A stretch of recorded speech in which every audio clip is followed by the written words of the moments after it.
Olá, tudo bem com você, família? Que prazer estarmos juntos mais uma vez no nosso Vida Plena, um programa da Constante TV. E você que ainda não se inscreveu, se inscreva no nosso canal, ative o sininho de notificações, existem programas maravilhosos, todos pensados em você. Queridos, hoje o nosso tema é maravilhoso, é um tema muito especial.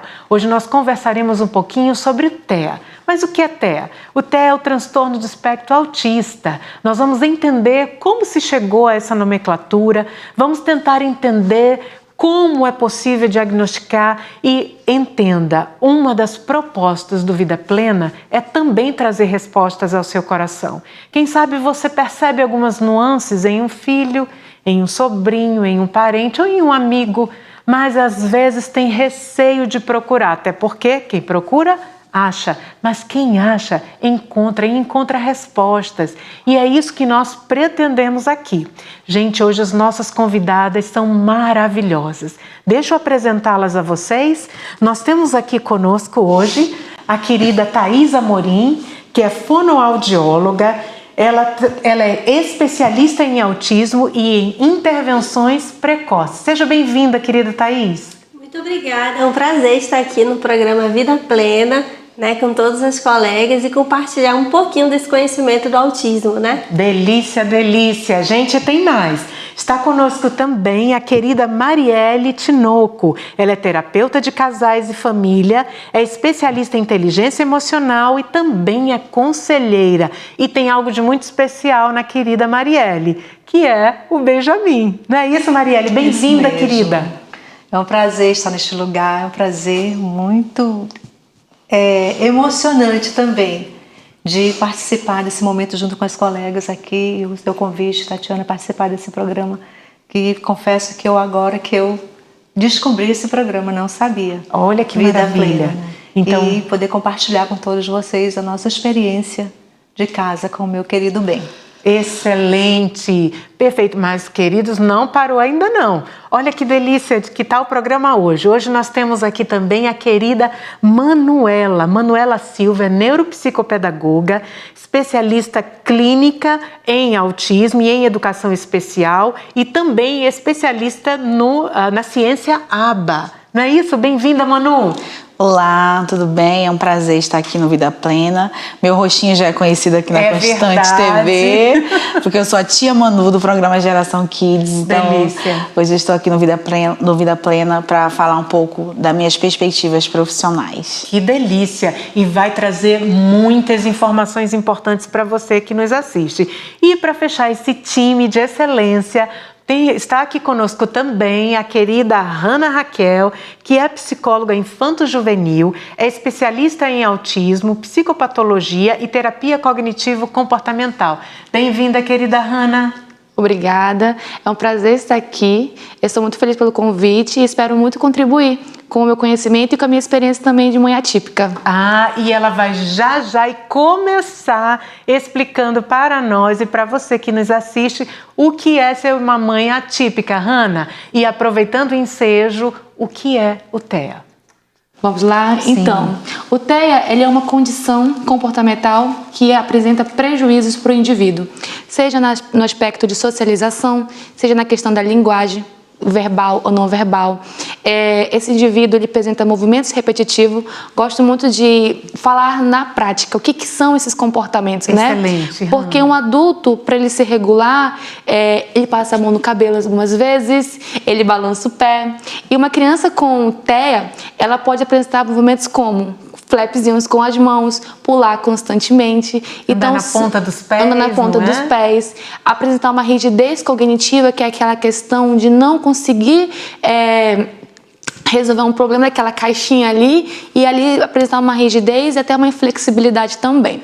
Mas também gosto de falar que o TEA Calma aí, vamos lá. Posso entrar um pouquinho? Pode. Queridos, olha que maravilha. A Hannah falou sobre uma condição. É importante dizer a você que nos assiste que o autismo não é uma patologia, não é uma doença. Na verdade, é uma condição onde o indivíduo existe, na verdade, ele funciona diferente. Hoje, o tema do nosso programa é justamente valorizando as diferenças e respeitando os limites. Todos nós somos distintos e neurodiversos. O indivíduo na condição do espectro autista, e é importante também lembrar a você que esse nome, o autismo, você sabia que o autismo ele passou a ser descrito como autismo lá em 1908, a partir, na verdade, de um cientista, de um pesquisador, Eugène Bleuler, que descreveu e entendeu que o indivíduo, por funcionar e agir de forma específica, ele então nomeou e classificou como autismo. Mas ao longo dos estudos, ao longo do tempo, percebeu-se que o autismo, na verdade, envolvia um comprometimento no desenvolvimento, muitas vezes cognitivo, socioemocional, afetivo, relacional. Se queixa muito que indivíduos com espectro autista, eles não têm emoção ou não expressam emoção. Hannah, como é que é isso? Você que é mãe atípica, explica para o nosso público o que é ser uma mãe atípica. É indescritível. Quando eu enxerguei além, observei, porque eu sempre brinco com as pessoas que não fui eu que escolhi a psicologia, né? Deus me colocou ali, me preparou, me capacitou para mim hoje ser uma mãe atípica que atua nessa área para conseguir acolher e orientar outras famílias. Perfeito. Então, hoje, ser uma mãe atípica é desmistificar, eu acho que esse é o termo, das emoções. Meu filho tem 6 anos e eu sou completamente amada por ele entre todas as linhas, porque ele expressa muito bem. Ele é verbal, ele consegue se expressar.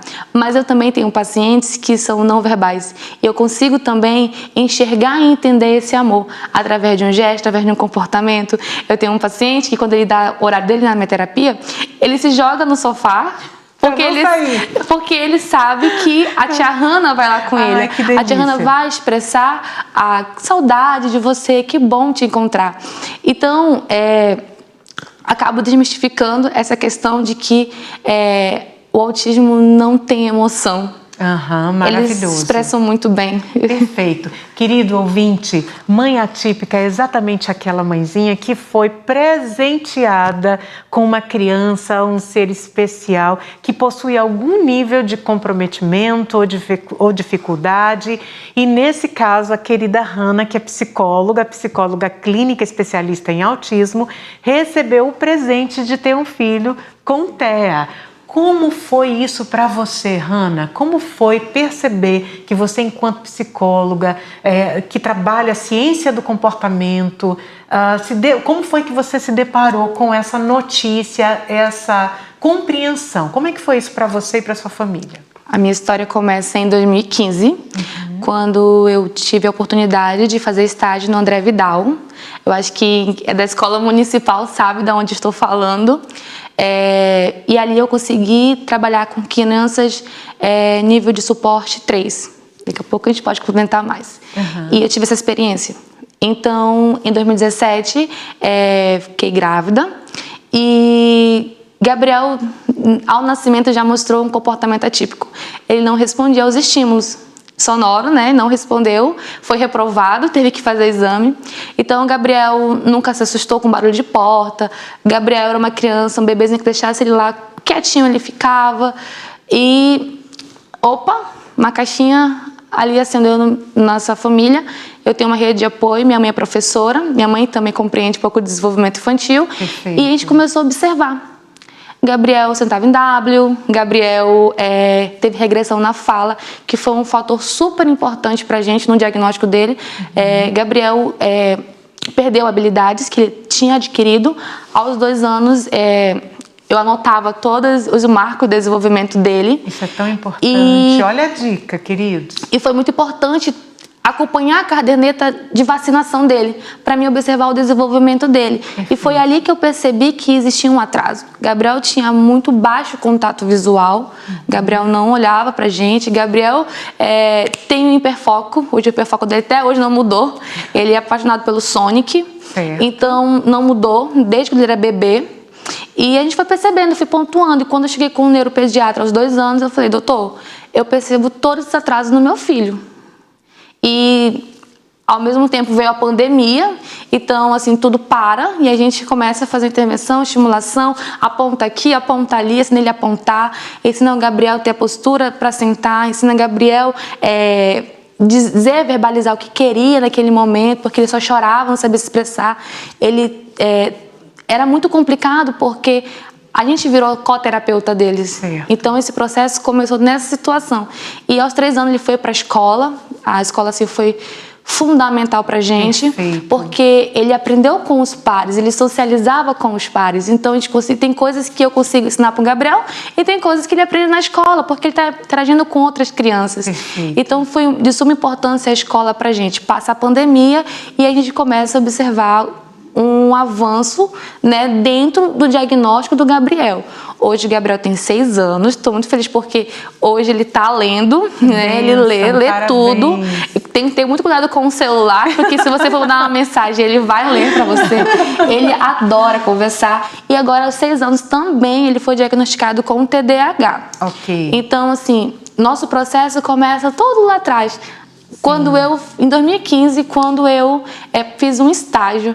Começou e foi fundamental. Perfeito, acredito que ali foi a base para me conseguir enxergar o meu filho, né? E ter uma rede de apoio foi de suma importância, porque quando eu cheguei com a minha família e falei assim, é até emocionante porque eu posso falar da minha tia, que é uma tia que eu tenho muito carinho, eu falei assim, tia, eu tenho uma coisa para contar para a família.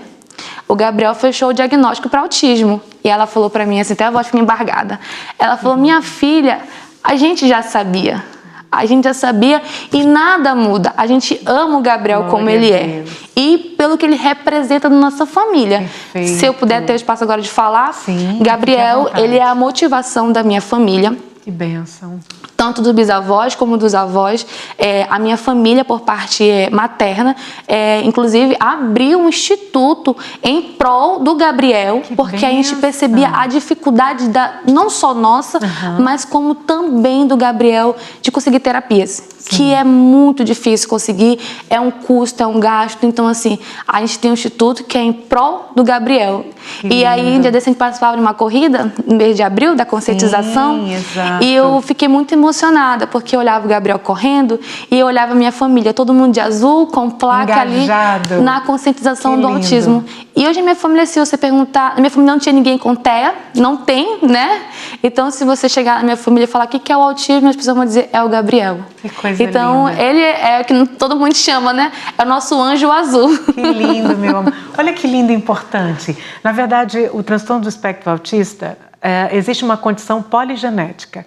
Então, existe uma questão genética que precisa ser considerada e observada, mas deixa eu dizer para você que nos assiste, se você foi presenteado com essa condição, entenda que existe algo muito especial de Deus em você, para você e através de você.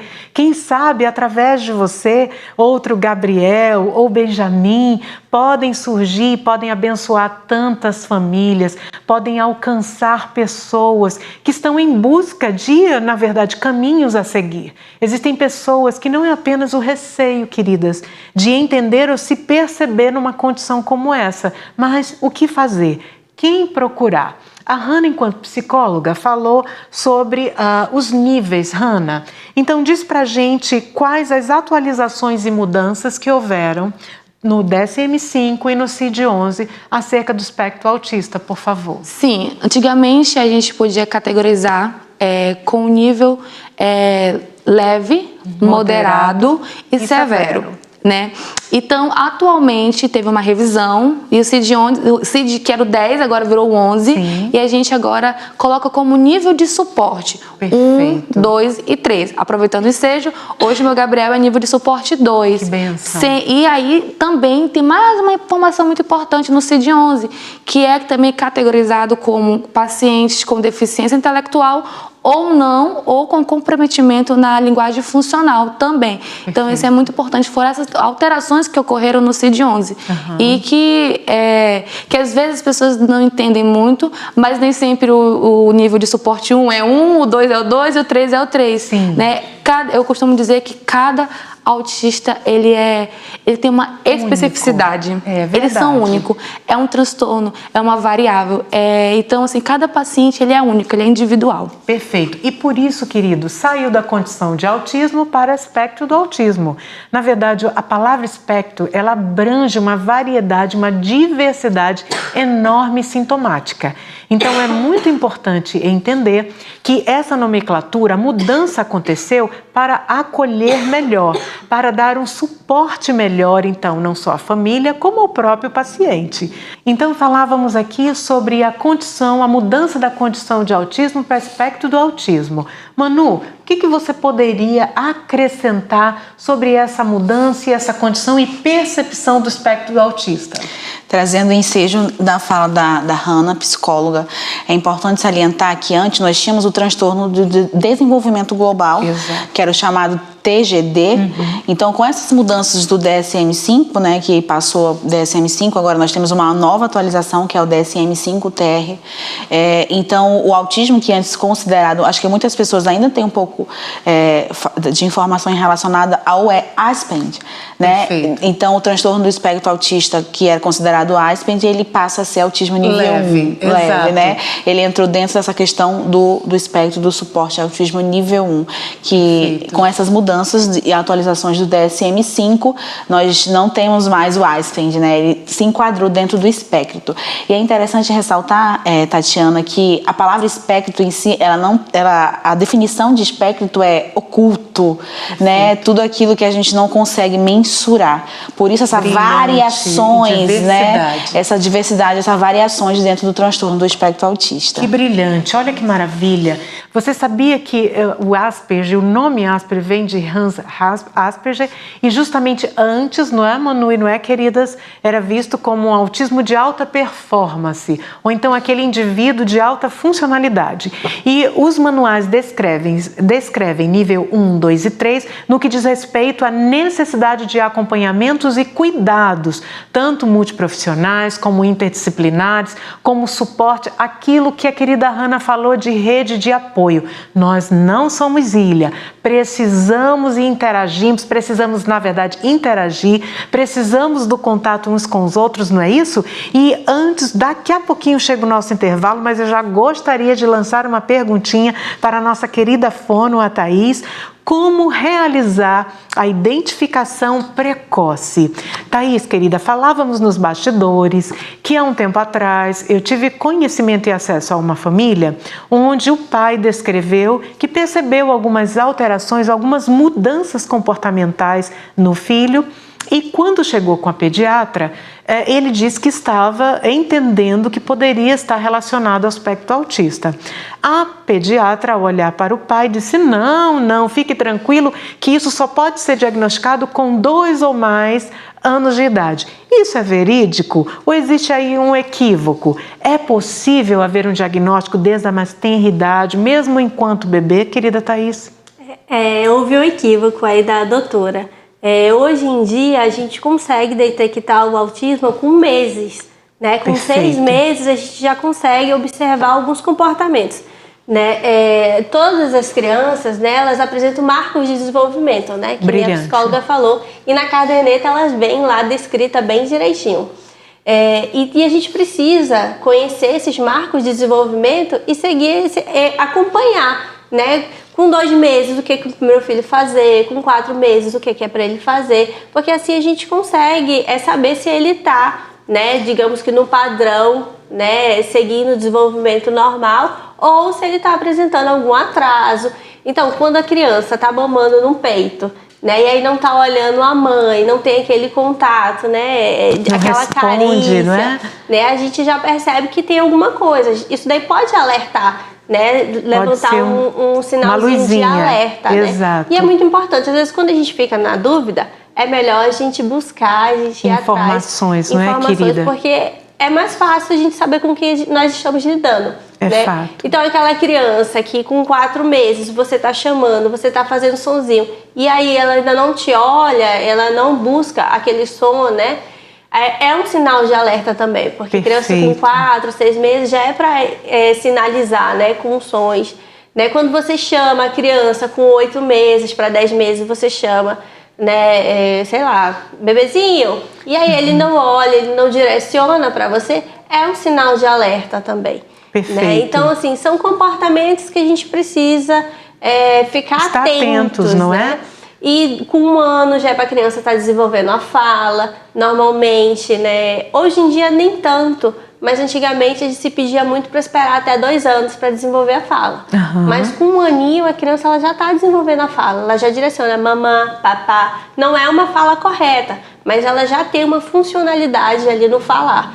Né? E agora, como a psicóloga Hannah falou, né, o CID ele está mais descrito, né? Transtorno do espectro autista, com ou sem deficiência intelectual, sem prejuízos ou com prejuízos da linguagem funcional.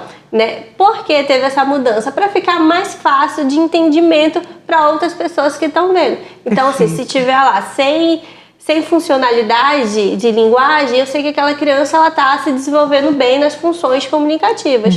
Né? Mas se tiver lá com dificuldade de linguagem, então eu já sei que é uma criança que talvez não entenda quando eu falo com ela. Eu preciso utilizar gestos, né?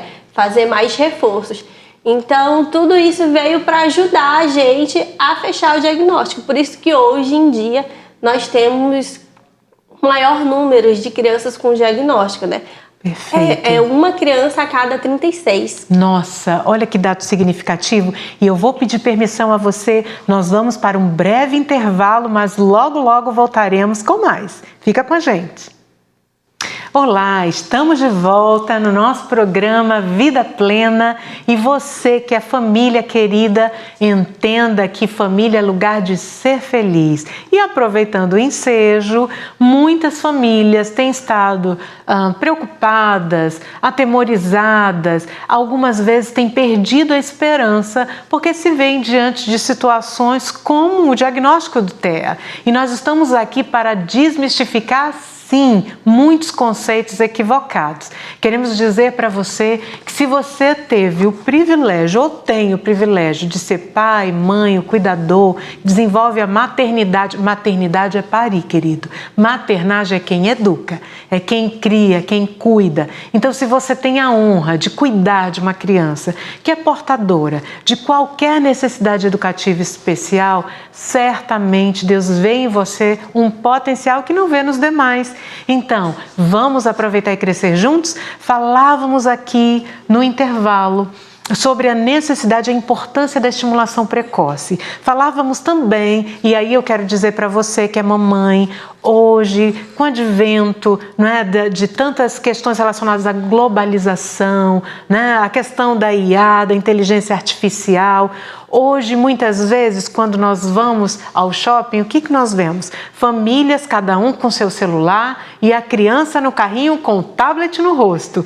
Então, muitas vezes tem se perdido aquele momento tão especial, querida mãe, no momento da amamentação, onde ali você vai estar desenvolvendo uma troca afetiva com seu filho, ali você vai estar forjando, você sabia que ali você vai estar forjando a identidade do seu filho quando você amamenta?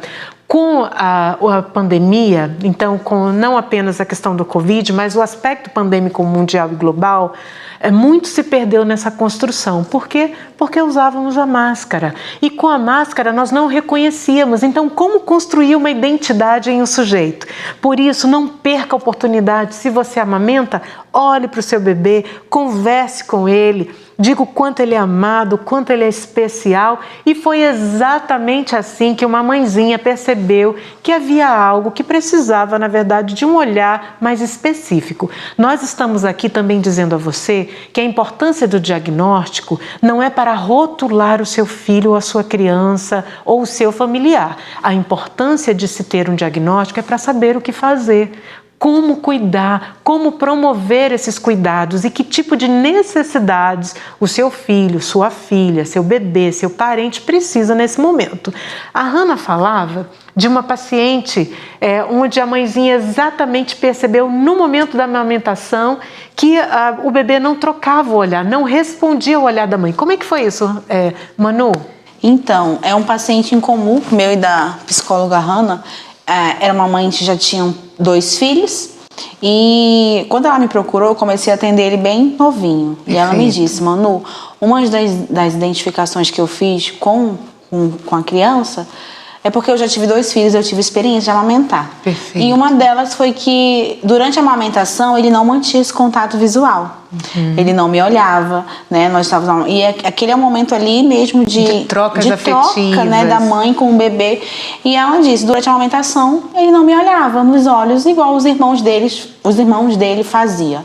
E ela começou a despertar um alerta e começou a vir, né? Ele foi crescendo, por isso que é muito importante que nós conheçamos sobre os marcos do desenvolvimento. Excelente. Aquilo que a Thaís falou. O que é esperado por uma criança nessa idade? Se ele não alcançou o que era esperado, então a gente precisa acender um sinal de alerta, né? Que ele está com atrasos. Buscar entender, Buscar entender o que está acontecendo. É porque nós ouvimos muito, por exemplo, assim, eu trabalho muitos anos em escola. E muitas vezes eu já ouvi, a criança vai para a escola e ele vai falar. A escola vai desenvolver, né? Os fonoaudiólogos não suportam essa ideia.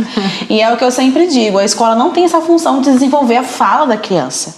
Né? A escola tem a função de aumentar esse repertório social da criança, ali dentro do ambiente escolar, né? Mas assim, desenvolver fala, a criança não vai para a escola se de fato ela tiver algo, é preciso que essa família busque uma ajuda profissional, né? E o profissional é o fonoaudiólogo. Se a criança está com atraso na linguagem, não é a escola que vai fazer a criança falar. Exato. É procurar ajuda profissional. Aproveitando o ensejo, Manu, nem sempre, queridos, um atraso na fala é sinal de TEA. Então, por isso, a necessidade de se procurar um especialista que vai avaliar e vai entender. Ouve-se muito, Thaís, aquele discurso também. Não se preocupe, doutora, eu demorei a falar, minha família toda demorou a falar. Como a gente age nessas condições, Thaís? Eu escuto muito, né? O pai dele também demorou a falar. Ou, cada criança tem seu tempo. Exato. Né? A gente escuta muito, E de cada fato criança tem seu mas... tempo. Cada criança tem seu tempo, mas nós temos um marco de desenvolvimento. Então é muito importante a gente seguir esse marco de desenvolvimento.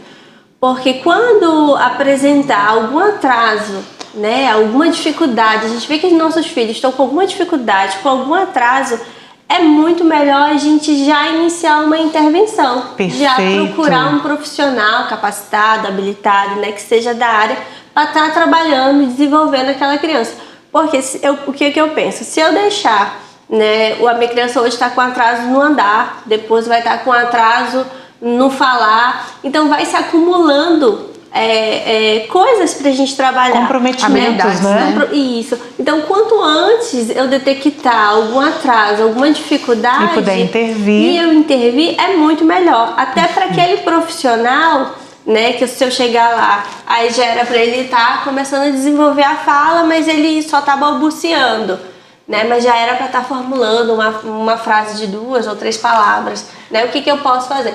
É bom levar logo no fonoaudiólogo para ele identificar, entender, intervir, e a gente vê o que a gente tem que trabalhar. Brilhante. Será que é o caso de investigar algum diagnóstico? Perfeito. Será que tem aí algum transtorno? Ou será que é só um atraso por falta de estímulo? Né? Eu já tive também alguns pacientes que eram falta de estímulo devido a ficar com babá ou ficar com vó. Acabava que ficava muito tempo na TV. E isso gera, sim, um atraso de fala, um atraso de desenvolvimento. Thaís, que fala pertinente. Eu gostaria de compartilhar com você, há um tempo atrás, eu tive acesso a um estudo da doutora Chizuko Mochida Kishimoto. E ela, uma doutora em psicologia e no desenvolvimento, ela fez uma pesquisa onde crianças no Japão, na verdade uma creche no Japão, que ficava no alto de um prédio, havia um índice muito grande, elevado de mortes. Então os bebês morriam e começaram a buscar pesquisas para entender o que estava acontecendo. Haja vista que a creche, todos os profissionais eram muito engajados, todos muito cuidadosos, mas o que estava acontecendo? Queridos, pasmem vocês, ao final desse estudo, percebeu-se que o que estava promovendo o adoecimento, levando à morte das crianças e dos bebês, era a falta de toque, era a ausência de contato. Então, olha, você que é mamãe, que é papai, na hora de você trocar seu filho, dar o banho no seu filho, passar o talco cheiroso, o perfume delicioso, converse com ele, Toque no corpinho dele, faça massagem se for necessário, nos bracinhos, nas perninhas, aproveita ali uma forma de estimulação.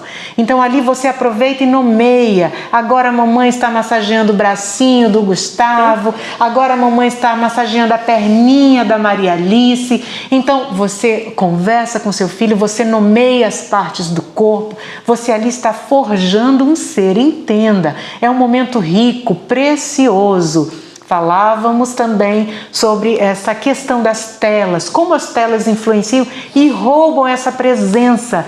Hoje as crianças, nós tivemos um programa muito interessante, você pode acessar lá na nossa playlist, sobre abandono digital, o risco da geração do quarto. Falávamos nesse programa sobre a questão de que existem hoje dados científicos robustos onde as crianças são diagnosticadas com déficit cognitivo, e quando eu falo de cognição, eu falo de pensamento, de entendimento, de mente, de inteligência. Então, hoje, os indivíduos e as crianças, em sua maioria, meninas, têm apresentado prejuízos cognitivos justamente porque o tempo que era para estar correndo, pulando, desenvolvendo a coordenação motora grossa, ela está com o tablet na mão e só muda no dedinho. Querido, sabe o que esse estudo tem apontado? Que hoje essas crianças estão com refinamento no córtex cerebral, exatamente na área responsável pela inteligência, pela memória, pela fala, pela interação. Então, aspecto que só era para surgir em casos de demência ou em casos de idade muito avançada. Então perceba que quando você entende que o seu filho está bem cuidado dentro de casa, com o tablet na mão, porque está vendo uma musiquinha, ou está ouvindo ou vendo um programinha infantil, isso na verdade está se roubando dele a chance de conquistar e criar memórias afetivas, memórias importantes. Falávamos também, Thaís, e daí eu gostaria de saber de você como desenvolver essa estimulação precoce. E você já falou um pouco sobre a importância dela. Como isso pode acontecer? Se desejar, Manu, fique à vontade para interagir. Hanna, querida Thaís, como desenvolver? É muito importante a gente levar os nossos... Eu digo que a primeira sociedade que a criança está é no ambiente familiar. Perfeito. A segunda vai ser na escola. Excelente. Né? Porque na escola ela vai praticar aquilo que ela aprendeu dentro de casa. Excelente. Né? As habilidades comunicativas, as funções comunicativas que ela aprendeu dentro de casa, ela vai praticar na escola, porque lá na escola ela precisa, né, se virar, né, para ela brincar com uma criança, para ela pedir algo, ela precisa sozinha, né, se comunicar, né, e as pessoas entenderem. Em casa, normalmente, a gente já sabe o que quer, já sabe o horário, então acaba que a criança não tem muito essa demanda de por que tá pedindo, de falar, de interagir, isso, né? Mas na escola, muito bom, por isso Thaís. que às vezes acaba que na escola tem boom, né? Acaba desenvolvendo sim a fala, porque é onde a criança ela precisa realmente utilizar, vai externar, né, as funções comunicativas e fazer o outro entender o que ela quer, né? Então como é que a gente pode estimular nossas crianças? É levando pro parquinho, é conversando com ela durante o dia, né? Se você tá indo levando seu filho pra escola, vá conversando com Excelente. ele. Depois que você pegar da escola, converse com ele, pergunte como foi, né? Às vezes a gente pergunta, como é que foi sua aula? Ah, foi boa. E fica nisso.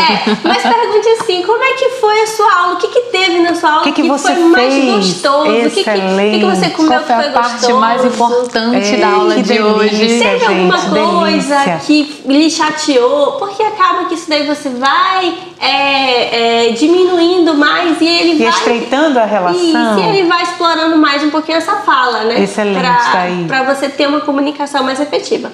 Mas com crianças menores, né? Deem brinquedos para ele, brinquedos com cores, com formas, com animais. Estimule fazendo os sonzinhos dos animais, né? Maravilha. Vai nomeando, vai categorizando. Olha, esse daqui é uma cadeira. Para que serve a cadeira? Vamos sentar na cadeira, né? E aí você vai estimulando. Que delícia. Né? Aquela criança pequena. Brinca de bola, vamos jogar a bola Gente, como azul, é importante. vamos jogar a bola amarela. E nisso daí você vai dando vocabulário para aquela criança. Ampliando esse repertório. Sim, e muito aquela importante. criança, Thaís, que vive trancafiada no apartamento, e aquela criança que o papai, quando ela fala, o papai já sabe que é água. Quando ela fala, o papai já sabe que é comida.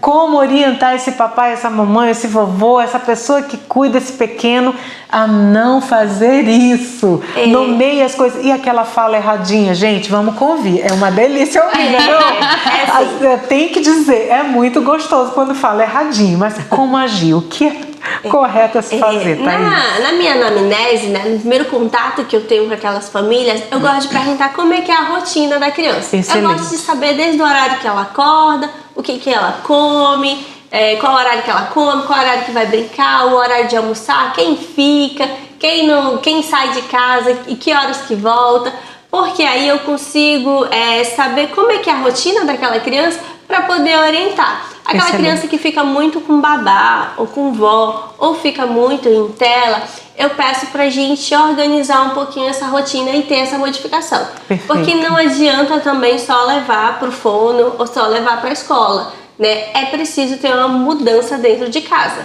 Perfeito. Então, se aquela criança ficava 2, 3 horas na tela, eu peço para reduzir, né? Ou 1 hora, ou intercalar, coloca meia hora, ou se for colocar mais tempo, precisar colocar mais tempo, os pais estão cansados às vezes, né? De noite, né? Fica junto com a sua criança, canta. Reveza entre os pais, né?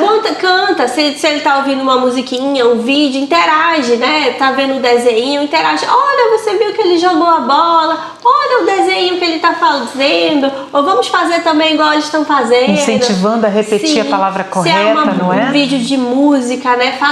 Cante, faça dança, né? Mostre no corpo. Que delícia. Né? E sobre a fala errada, né? A gente também tem um marco, né, para desenvolvimento de fala, né? Crianças, o M, o P, o B, são falados logo com 6, 8 meses, a criança já só que ainda não é numa função comunicativa, certo. Mas ela já consegue fazer pronunciar. aquele sonzinho, né? Então a gente precisa seguir também esse cronogramazinho, porque a criança com 5 anos para 6 anos, ela já precisa estar com os sons da fala todos corretos. Perfeito. E aí, quando essa criança apresentar uma troca de fala a mais, né, com 7 anos, é bom também procurar um tratamento, né, uma intervenção logo para corrigir aquele fonema, até para a criança não sofrer bullying na escola, né? Também, não é, querida?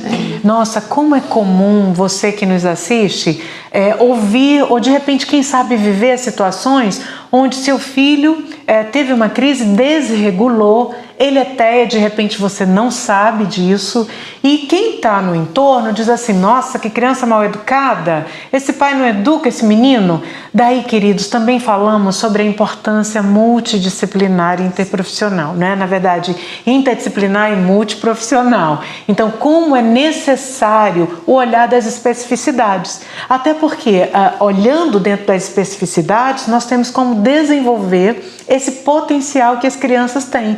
Ei, querido pai, querida mãe, querida família, seu filho que é TEA, ele pode desenvolver muito, ele pode conquistar muito, ele pode inclusive trabalhar. Você sabia disso? Existem habilidades que o portador do espectro do autista ou do autismo possui que os outros ditos normais não possuem. Então existe um campo, uma área no mundo do trabalho que ele pode desenvolver e de forma genial, de forma brilhante.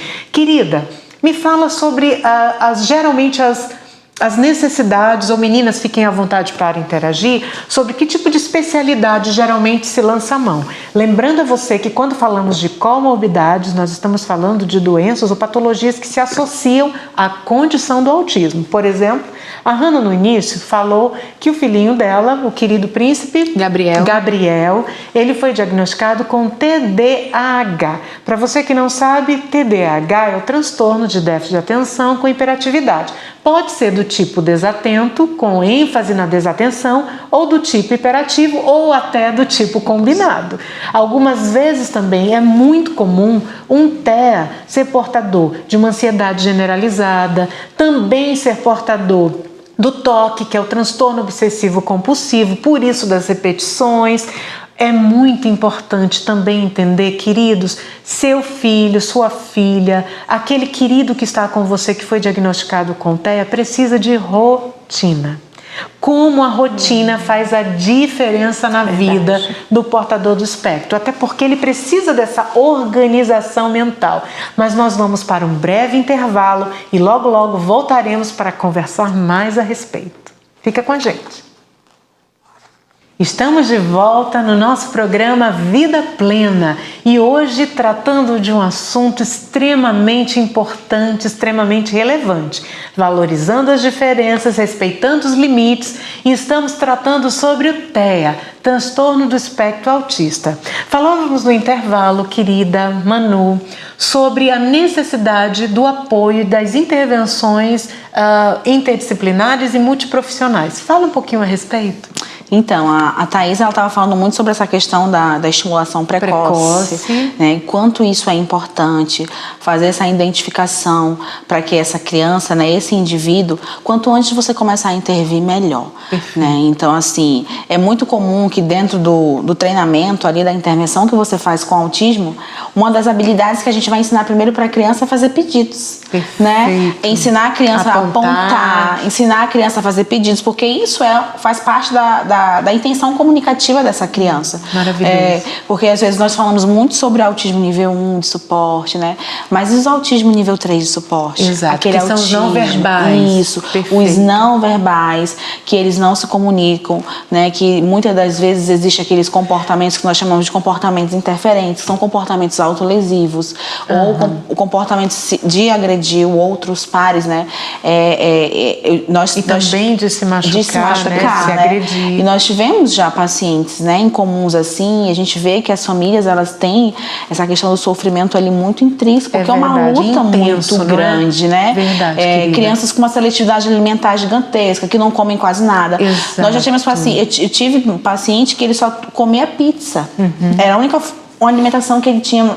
Isso faz parte dessa desregulação sensorial, né, que está relacionada à rigidez do autismo. Perfeito. Então, quando nós falamos sobre a equipe multidisciplinar, a importância desse acompanhamento, é porque cada profissional vai atuar, vai intervir ali na sua área. Perfeito. Porque existem questões, por exemplo, que eu, como neuropsicopedagogo, especialista de aprendizagem, não vou conseguir intervir quanto ao comportamento. Perfeito. Que é a área da psicologia. Perfeito, querida. Quando nós falamos de linguagem, repertório de linguagem, de fala, eu como neuropsicopedagoga e a Hannah como psicóloga não vai conseguir intervir. Então nós precisamos de profissional fonoaudiólogo. Então é importantíssimo. Fisioterapeuta ocupacional. Tudo depende da necessidade, da especificidade do paciente. Do paciente. Existem pacientes que não vão ter necessidade para certos tipos de demandas, né? De cuidados. De cuidados, né? Hoje, por exemplo, já nessa minha atuação há 4 anos, eu vejo que uma das maiores barreiras que as famílias atípicas enfrentam, são as dificuldades dentro da escola. É fato, né? querida. A recusa para a matrícula, a recusa em adaptação, eu vejo o sofrimento. Acompanhei muito sofrimento de perto de famílias que tinham muita dificuldade, porque quando você fala que ainda tem até hoje, né? Algumas até precisam omitir para justamente ser aceito, sim, né? Sim, nós estamos hoje numa realidade educacional assim, com muitas crianças inclusas, né? Exato. As escolas realmente estão sem saber o que fazer, devido à falta de suporte, devido até à própria capacitação dos profissionais, dos professores. Então, você intervir com a equipe multidisciplinar é primordial. Perfeito. Porque cada profissional vai trabalhar uma habilidade e em conjunto, né? Em conjunto você vai conseguir desenvolver potencialidades desse indivíduo. Perfeito. E unidos somamos força. Então, você que é pai, que tem encontrado também essa dificuldade em matricular o seu filho, entenda que quando estamos juntos, a Bíblia diz assim, que reino dividido não subsiste. Então, quero uma sugestão? Não entre em embates. Existe desde há muito tempo atrás a Lei de Salamanca, que fala sobre a diversidade, que fala sobre a necessidade de inclusão, que fala que a escola, toda a escola, precisa estar apta, capacitada com os professores e todos os profissionais que interagem no âmbito educacional, capacitados para atender esse tipo de demanda também, como outras, mas é sabido que nem sempre isso é possível. Então, por que não unir forças? coisas. Por que não você, enquanto família, propor essa ajuda, propor esse colaborador que pode ser, inclusive, contratado pela família para fazer essa assistência junto à escola, tudo de forma alinhada, não é, querida? Isso. Tudo de forma alinhada, conversada. Então, é possível e todos ganham. Não é? Então a criança ganha. Algumas vezes existem crianças onde o pai também é necessário que haja bom senso. Às vezes o seu filho não está preparado para estar engajado no âmbito educacional. Ele precisa, antes de envolvimentos e de desenvolvimento de trabalhos específicos, de acompanhamento específico nas clínicas ou mesmo em casa, não é? E as meninas inclusive desenvolvem esse trabalho lindamente. Então é muito importante termos o bom senso e pedimos de Deus sabedoria. Mas eu gostaria de aproveitar o ensejo. Querida Marielle, você, enquanto psicanalista, como foi se perceber mãe de um príncipe? E olha, aproveitando também o ensejo, a ciência descreve, e por isso fala-se muito do abril azul, a cor azul, é justamente trazendo a informação de que a incidência e os diagnósticos são muito mais evidentes em meninos do que em meninas. Ainda existem aspectos que não são compreendidos. A ciência ainda se debruça para compreender. Mas como foi o surgimento do Ben na sua vida, querida? Bom, o surgimento do Ben na minha vida foi um presente de Deus. Deus me presenteou com o Ben. Delícia. E eu digo assim que foi ao pai dele, né? Porque Perfeito. o pai era estéril e não podia gerar filho. Gente, ele é um presente no nosso mesmo. Exames pré-nupcial.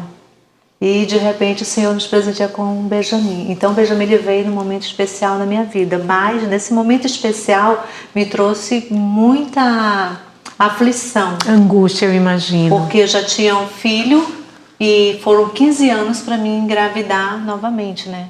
Entendi. Então eu não queria. Entendo, Foi um momento de uma gravidez que eu não desejava, que eu não queria mesmo. E quando o Benjamin... E não esperava, Não né? esperava e o Benjamin veio.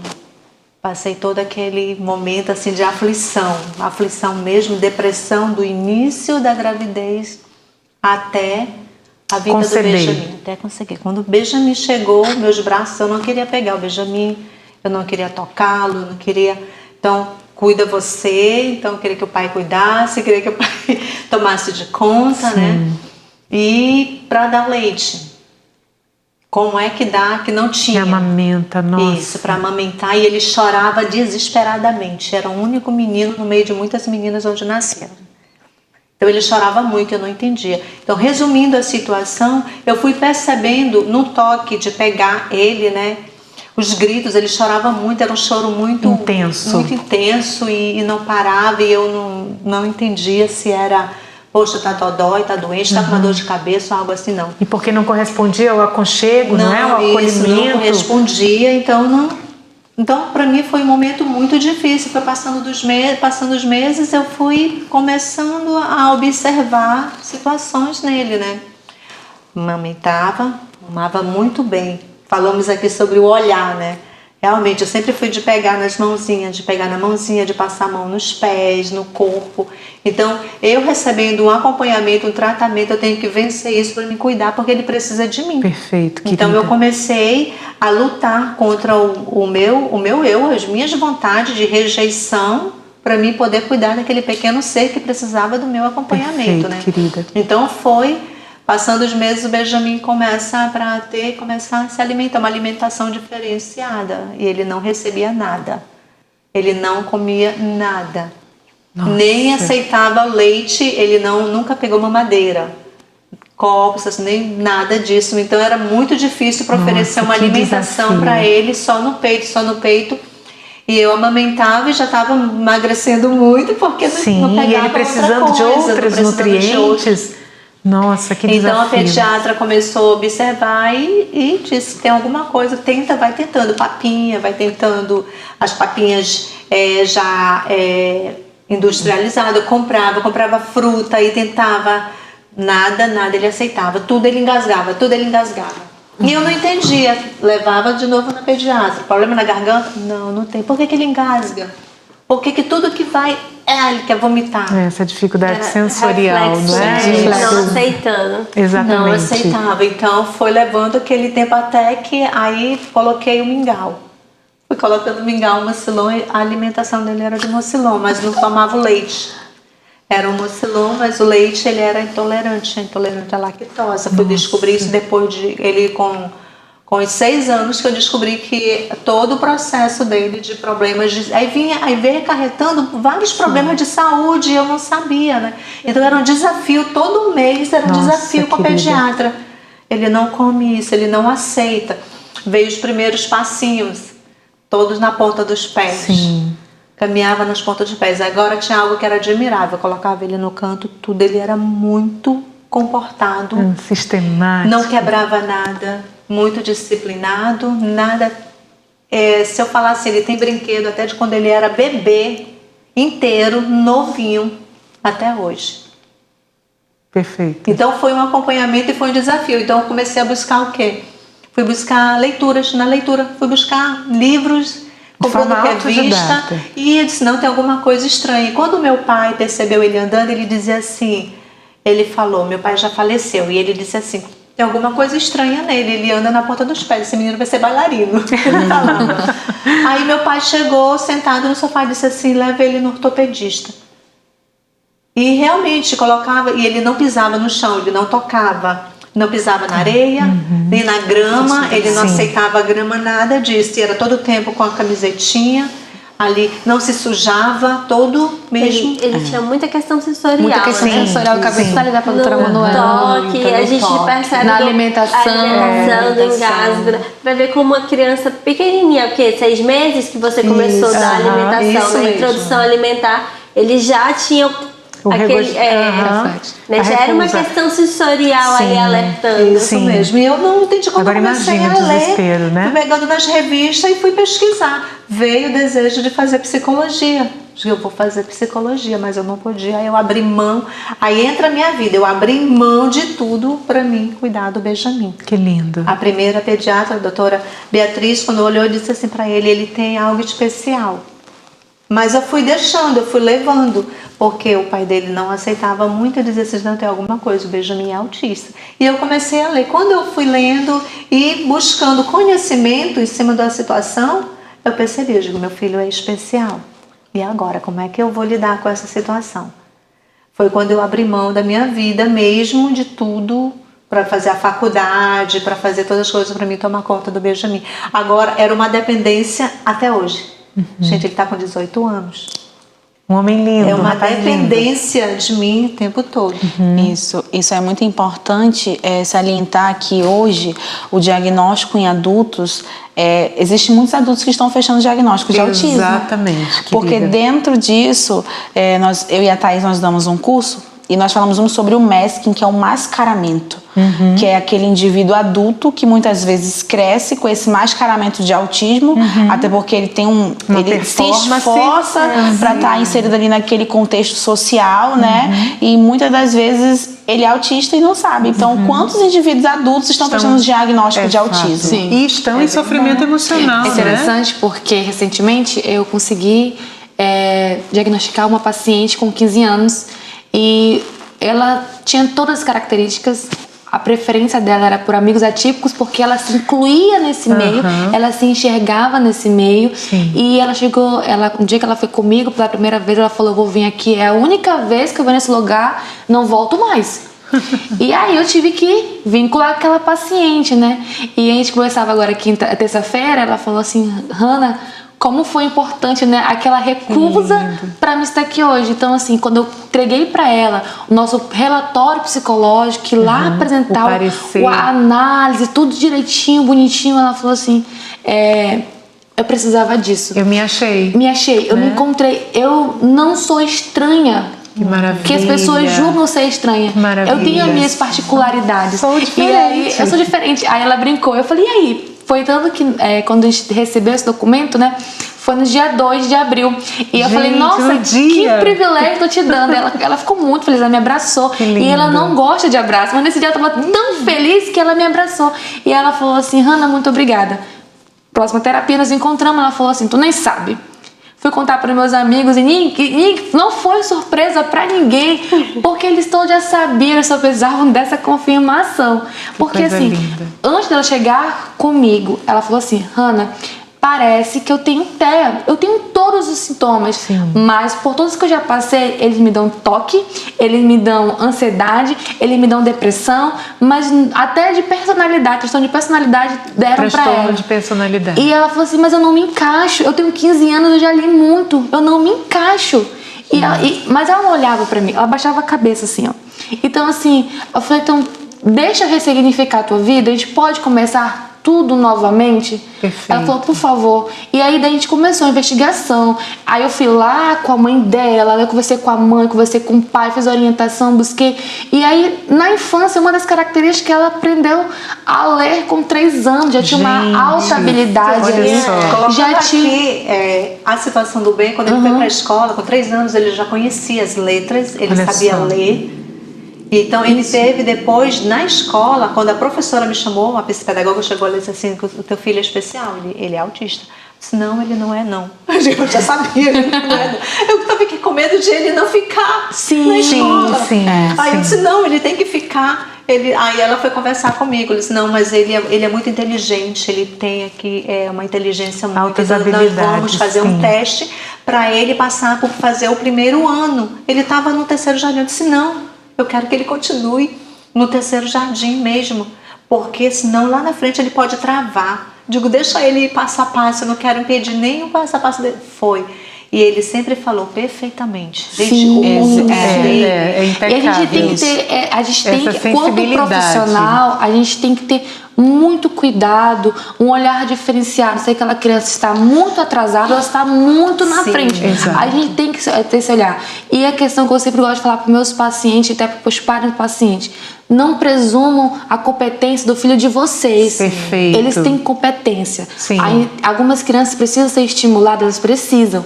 Às vezes, atraso de fala é um atraso de fala, mas não vamos mascarar esse processo. Perfeito. E principalmente, para assim, falar para os pais, aproveitar esse momento, que eu acho de suma importância, falar sobre: acreditem no processo terapêutico. Perfeito. É lindo ver aquela criança ou um indivíduo adulto, um adolescente desenvolver.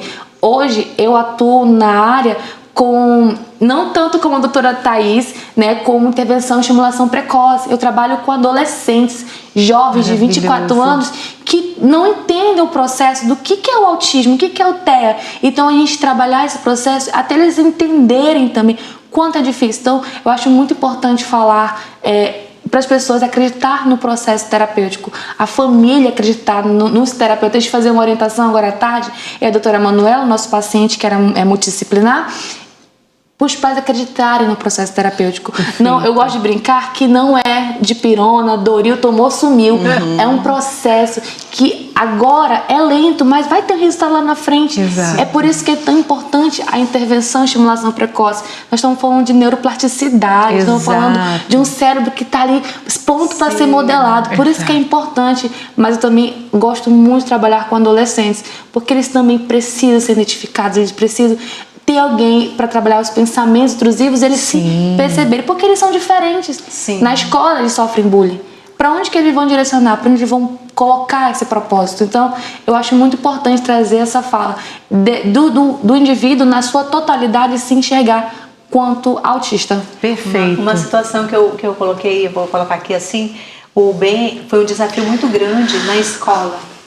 Porque ele, devido ao problema do autismo, aparecer várias situações de problema de saúde, ele passava mais tempo em casa do que na escola. E a escola, ela ajudou muito. Perfeito. Todos os professores, eles acolheram ele foi acolhido, ele participou de tudo. Perfeito. Não teve nenhum momento assim que ele foi rechaçado, rejeitado. Que lindo. Então hoje ele terminou o ensino médio completo. Parabéns. Ele fez o Enem, foi um desafio ele fazer o Enem, foi um desafio ele fazer o macro, o FAM. Aí ele foi todo para a área de saúde. E quando ele chega com a redação, mãe, minha redação foi 700. Que bênção. Eu fiquei na redação assim, eu fico assim, nossa, foi alegria. E nós fomos aproveitando o momento e dizer assim: hoje eu como mãe, eu me sinto muito feliz e uma vencedora de estar do lado dele. Hoje não tem um diagnóstico fechado, mas eu conheço a situação E o aconselhamento que eu sempre dou aos pais, quando estou no momento do aconselhamento e observo as crianças ao redor, olha, tem um probleminha aqui, age dessa forma. Não deixe de buscar ajuda. Psicólogos, terapeutas, fono, é para nos ajudar. Quanto mais rápido você buscar ajuda, você vai conseguir resolver a situação. Então, hoje eu vejo a mim com 18 anos, nós somos amigos. Só não tenho muito toque de situação de físico. Eu digo assim, quem tem seu filho, abraça, beija, aproveita. Eu não posso estar abraçando o meu. Eu não posso estar cheirando ele.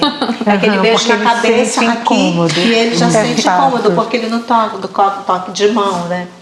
Mas assim, eu me sinto uma vencedora e eu você digo, querida, sabe, aproveite parabéns. os momentos que estiverem com os filhos e busquem ajuda, porque a terapia, ela é muito importante. Que muito delícia. importante. Queridos, é um assunto que não se esgota. Vocês perceberam, nós tínhamos muito mais a conversar, mas vai ficar para um próximo programa. Mas antes de encerrar, eu gostaria de uma frase de cada uma de vocês como considerações finais ao nosso público, por favor. Vamos começar com a Thaís? É possível, Thaís? Considerações finais, querida. Uma palavrinha ou uma frase que defina, na verdade, assim, a importância de tudo aquilo que a gente fez hoje aqui. Uma recomendação. A importância da gente conhecer o autismo, diagnosticar, lidar com aquele paciente é libertador. Porque o diagnóstico não é o final, né? Exato, muito bem. Não, a gente não tá ali, muito acabou. Bem falado, exato. Né? O diagnóstico, ele é o início de um processo. Né? E é um processo Thaís. lindo, é Perfeito. difícil, é um pouco cansativo, mas com acompanhamento, com profissionais capacitados, você consegue sim desenvolver a sua criança, né? E ela é capaz sim de se comunicar, de interagir, de ter autonomia. De crescer. Então busque conhecimento, busque informação, né? Indaguem esses profissionais, né? Indague o fono, indague o psicólogo, né? Estude sobre o seu filho, porque com certeza você é uma peça fundamental no desenvolvimento da sua criança. Que maravilha. Uma frase rapidinho, Hannah. Sendo bem breve, não presuma a competência do seu filho. Ele tem muito potencial. Tem uma rede de apoio, busque informações. Gosto de usar muito o Instagram como um meio de comunicação para chegar com essas pessoas. Lá, se você colocar também no Instagram o que altera, qual profissionais buscar, você tem essa informação. Perfeito. Informação nunca é demais. Excelente. Porque isso vai agregar no desenvolvimento do seu filho. Brilhante. É por isso que a gente disponibilizou esse momento para compartilhar informações para vocês. Brilhante. Porque um diagnóstico, ele não é o fim. Eu conversava com uma mãe domingo e eu falava para ela, agora, de fato, você tem um laudo e agora a gente vai ser a leoa que já existia dentro de você. E vamos junto nesse processo. Perfeito. Tem uma rede de apoio, uma equipe multidisciplinar para você conseguir desenvolver o seu filho. Perfeito. Brevemente, pastora Marielle, querida. Você que é mãe de um filho especial, saiba que você é uma mãe especial, porque filhos especial gera mãe especial.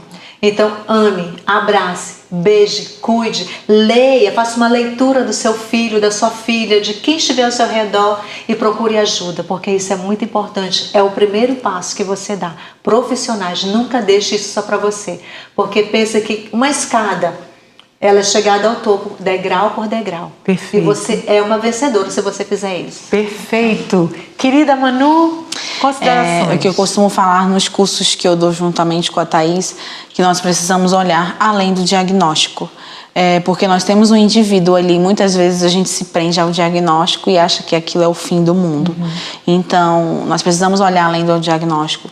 O indivíduo com autismo, ele tem muitas potencialidades. É fato. Mesmo aquele autista tem um nível 3 de suporte, com muitos comprometimentos, ele tem habilidades sim que podem ser desenvolvidas. Perfeito. Então, busque ajuda, busque um profissional para lhe orientar, busque conhecer, né? Existem leis que você está amparado, então busque conhecer. Perfeito. E para finalizar, querido telespectador, existe uma lei que é importante que você vá à procura, Lei Berenice Piana, que abraça e descreve sobre os direitos do indivíduo, da pessoa com espectro autista. Existe a lei também Romeu Mion, onde o indivíduo pode possuir a carteirinha e ter acesso a toda essa rede de apoio tão importante.